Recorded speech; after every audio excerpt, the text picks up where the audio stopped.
Good afternoon, everybody. Jim Baird from RJL. Notes and bonds higher today. After a whole month of struggling, it appears we have formed a new base down here. I mean, very important retracement levels were met. Basically, we had topped out the last day of January. That is, yields had made a new low for the year.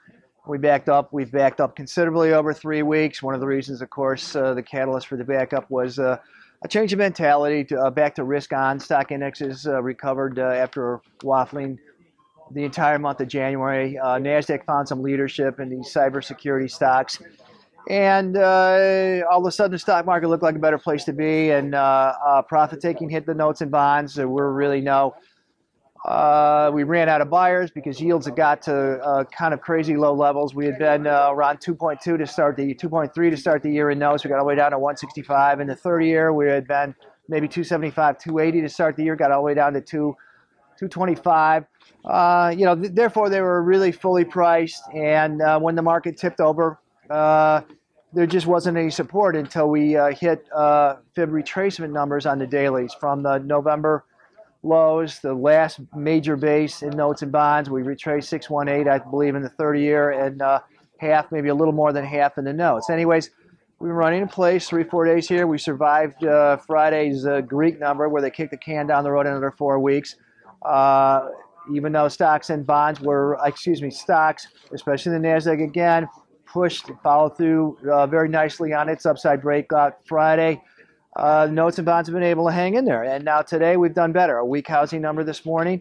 The fact that Janet Yellen speaks tomorrow in what used to be called the Humphrey Hawkins statement. She appears before Senate and she will have to go through a question and answer period. It's going to be very difficult to justify not keeping short-term rates on hold, kicking short-term rates up now when inflation is underneath benchmarks, when GDP is underneath, of course, where they hope it would be.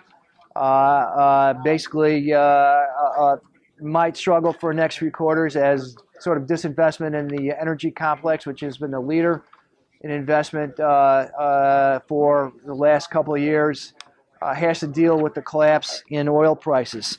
Anyways, for all those reasons, we're up pretty strongly today, and I believe we can do even better. We could possibly test halfway back of the whole months of February break. We'll see. It obviously will depend a lot on what Yellen says tomorrow. Interestingly, sentiment numbers rather than the bullish consensus numbers got down to 36% in the bonds. It's not extremely low, but considering 3 weeks ago the bullish consensus was up at 75, 80, this market correction has probably run its course for now. All right, different things that could come up news-wise. Well, the main thing, obviously, is going to be Yellen's speech tomorrow. There will be a PMI later in the week. There will be the typical weekly claims number.